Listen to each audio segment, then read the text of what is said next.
We got the Gavin Guerentz podcast, or Gavin Guerentz episode 2. So I'm going to be just yapping about random stuff on these episodes. That's the whole point of them. It's just random thoughts that are coming off my head. So I can explain things in a longer format. It gives me an opportunity to be authentic and just explain the workings of my mind, what kind of my goals are, what I'm doing here. Maybe experiences I've had in life that could be useful to others that I want to share. Things like that. That's what these episodes are.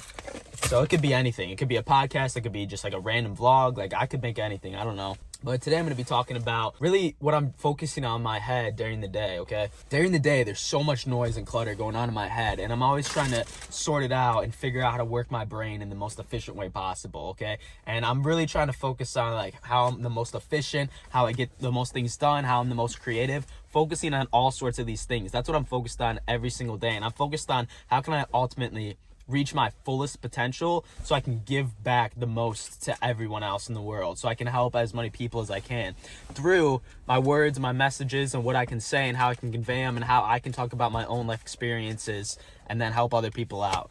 I'm 19, I'm Gen Z. I see the things that it goes on in our age group, and I see what a lot of people are missing, what they're striving for. A lot of younger people, they're looking for purpose, they're looking for meaning, they're looking for their days to be more exciting. Things are stale, things are numb. People that are younger, they're really getting sick of it, you know? There's been a huge increase in people going to the gym again. I'm actually at the gym parking lot right now because it's like people are doing that to feel good about themselves again. That's a huge culture, working out, setting your mind towards things, but I cannot tell you how many people living their lives on their phones or screens for hours and hours a day. And it's like, Mom was right. It really is that damn phone. It really is that damn screen. When I'm awake during the day, if I instantly get up and I start scrolling, I feel like shit. I feel like shit. If I go to bed and I'm scrolling, like last night, I was up for like an hour and a half scrolling.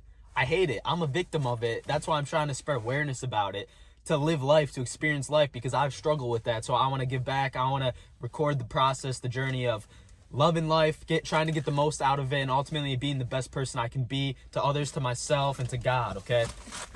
So living a life that's full to your potential, right? How selfish of you to not explain the gifts that you have, the interests that you have, and the things that you can create because you're too lazy. That is selfish, I think. So I'm trying to create and expand and get the most out.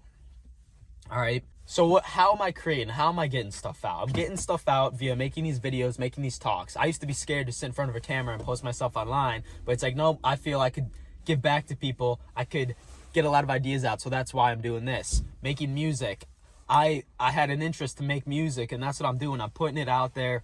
I'm making a new song right now. It's going to release in the next day or two. I'm getting more open with it, more real with it, and I'm just doing what is exciting for me when I'm making it without trying to worry about how it's going to be perceived by others, because that's ultimately this huge thing that we all need to overcome, is how am I being perceived by others, and how is that affecting my lifestyle, how I actually would want to live, and how I would actually want to do things, you know?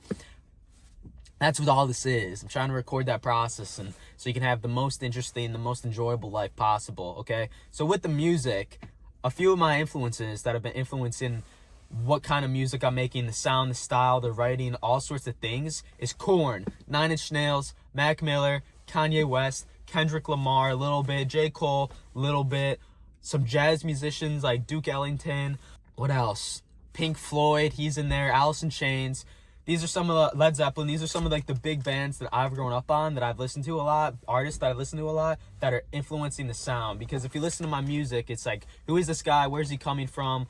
What kind of music does he like?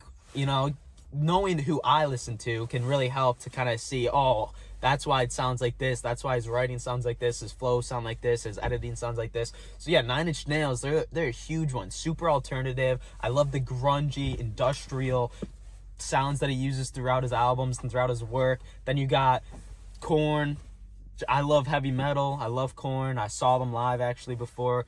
I love how raw their first few albums are, and I love the rawness is one thing I realized in music. I love when music is raw. So 9 Inch Nails, their most popular song is Closer. If you know that song, you know that's a raw song. Korn, they have a lot of albums, a lot of songs that are popular, but my personal preference, my favorite Korn album is their first one, self-titled, because of the rawness to it. Mac Miller, I really love Mac Miller because some of his Odd Future era, if you say, was super raw, creepy, and crazy. Like, if you know Delusional Thomas, if you know Watching Movies with the Sound Off, Faces, those kind of albums was really dark and introspective, crazy, bizarre work, but I loved how it was real. And like, that's what was so appealing to me about it was these crazy mind-bending ideas or horrible thoughts or anything that maybe we all think about in our day-to-day lives with mortality and questions like that. And he just put it out there raw in such a crazy way that really showed how his mind worked. And I was so inspired by these pieces of work,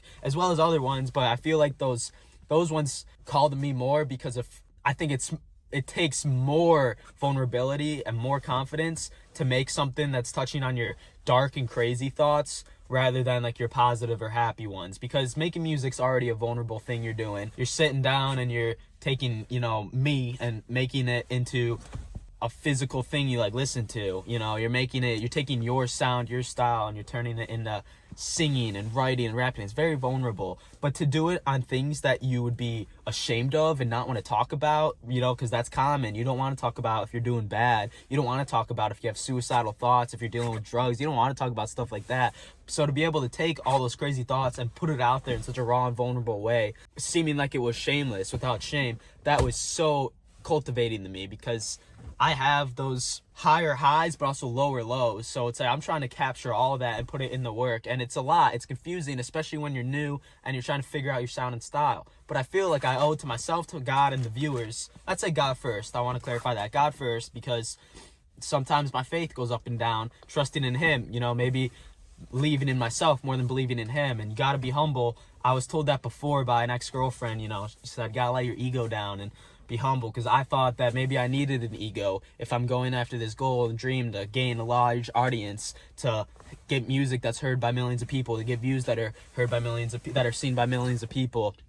You got to put the ego down, which is true, but I also like having an ego because the ego can defend against doubts a lot of times. Like, do you really think you can do this? Do you really think you're gonna pull this off? Maybe you should stop and like look at what your people around you are doing. Like, maybe you do that. It's like, no, the ego is kind of like the thing that's like, fuck you, I'm gonna do it anyway, I'm the best, I can do this. But you have to make sure it's, it's like a dog on a leash, where it can be there and bark a little bit, but it can't have control in your life. All right, I'm back here now. I'm finishing the episode in this spot. But honestly, no, with the ego talk, I don't really need an ego at all. I just need to be myself, and that's what people are going to need to see. That's what I'm going to need to be, and that's who I'm going to need to be for God and all that. I don't really need an ego. I would just yapping. There's a lot of songs and styles I'm going to make. There's a lot of things I'm going to do, and I have to come to the realization and the conclusion that I'm going to be getting a lot of hate, and there's going to be a lot of people that don't like what I'm doing, and they're going to be wishing on your downfall, wishing on my downfall, praying on your downfall. It's a very common thing. People want to see you down. They want to see you lose. There is an influencer, his name's Alex Eubank, and I saw today how he had proposed to his girlfriend, and they had been dating for 7 months, and everyone was praying on his downfall. Like, this guy's getting divorced. He's going to be nothing. It's like, who gives a shit? He wants to propose, he can. Who gives a shit? And that's going to be happening to me. It's all part of the process, though. I think people, they need to see a fella like me doing it while getting hated on or something. I don't know. I'm nothing special. I really want to make that clear. I'm really nothing special. I'm just doing what's most interesting to me, because I understand that death is going to come to all of us, and I just want to get a lot of songs out. I want to get a lot of ideas out. I have a lot. I think that sometimes I've been of use to people, and I think I could do that again. And that's really all it is. That's what it comes down to, is I just want to help people out through what I can create and what I can get out there. That's what it is at the end of the day. And as I'm learning, as I'm applying myself to different things that I'm interested in, I can share that with other people. That's ultimately what it is. Gavin Guerentz podcast. I don't know what else to talk about here, but that's another clip.